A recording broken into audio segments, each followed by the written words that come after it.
মাঝে মধ্যে টিকটকারের কথাও বাস্তব হয়। এক টিকটকার শহর থেকে গ্রামে তার খালার বাসায় বেড়াইতে গেছে। যাওয়ার পর সে দেখতে পেল খালাতো বোন কুয়া থেকে বালতি দিয়ে পানি উঠাইতেছে। আর এই দৃশ্যটা ভিডিও করার জন্য টিকটকার মোবাইলের ক্যামেরাটা বাইর কইরা বলতে লাগলো, আহা নারী কত সুন্দর অভিনয় জানে রে। এই কথাটা বলতে না বলতেই খালাতো বোন রাগে বালতি ভর্তি পানি টিকটকারের মাথায় ডাইলা দিছে এবং নিজের মাথায়ও ডালছে। এখন টিকটকারের মাথা কাজ করতেছে না, সে পানি আমার মাথায় ডাললো, তার মাথাও ডাললো, কাহিনী কি?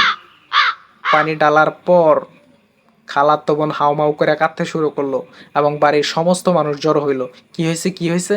খালাতো বোন বলতে লাগলো, আমি কুয়ার ভিতরে পড়ে গেছিলাম, সে আমারে বাঁচাইছে। উপস্থিত সমস্ত মানুষ ওই টিকটকারের প্রশংসা করতে লাগলো।